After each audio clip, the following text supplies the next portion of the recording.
Imagine this.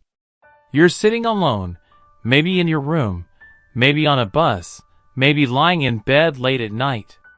Your phone is in your hand, and the screen lights up your face in the dark.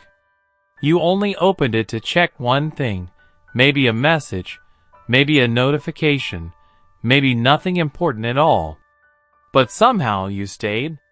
You started scrolling, one video, then another, then another. And without even realizing it, time disappeared. Minutes turned into half an hour, maybe more. And when you finally stop and look at the clock, it feels unreal. Not because time went fast, but because you didn't even notice it passing. And somewhere deep inside you, a thought appears. What am I actually doing?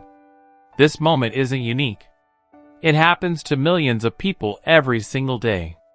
People who wake up and grab their phone before even getting out of bed. People who check their screen without knowing why. People who slowly lose time, focus, and energy. And the most interesting part is that almost no one stops to ask why. This isn't about being lazy. It's not about willpower. It's about habits that have become so strong that they feel automatic. You pick up your phone without thinking, open an app without a purpose, and before you know it, you're stuck in a loop you never intended to enter. Social media isn't just made for entertainment. It's designed to keep you there. Every color, every sound, every movement on the screen is carefully planned. Not to help you, but to hold your attention for as long as possible. When you scroll, you never know what's coming next. Maybe something funny, maybe something interesting, maybe something that makes you feel something strong.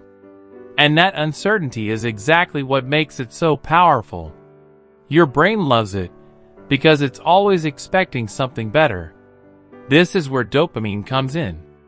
Most people think dopamine is about happiness, but it's not.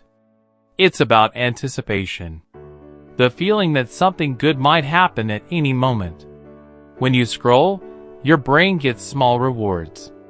Not every time, but often enough that your brain learns it's worth continuing. This creates a loop. You scroll, you get a small reward, and you want more. You scroll again and again and again. Eventually, it's no longer a choice.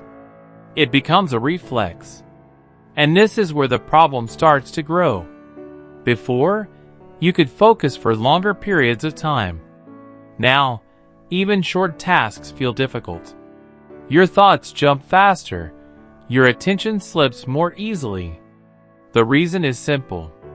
Your brain has become used to constant stimulation. Fast entertainment, quick rewards, endless variety. When you go back to something that requires patience, it suddenly feels boring. Not because it actually is, but because it doesn't give you the same feeling. But it doesn't stop with focus. It also affects how you see yourself. When you scroll, you see people who seem perfect. Perfect lives, perfect bodies, perfect moments. And even if you know it's not the full truth, you start comparing. You compare your everyday life to other people's highlights. And that creates a feeling that you're not enough. Not good enough, not fast enough, not successful enough. This happens quietly, without you even noticing. The truth is, you're not just losing time. You're losing the ability to be present. You're losing your sense of calm. You're losing clarity. And slowly, you start losing yourself. This isn't dramatic at first. It happens gradually.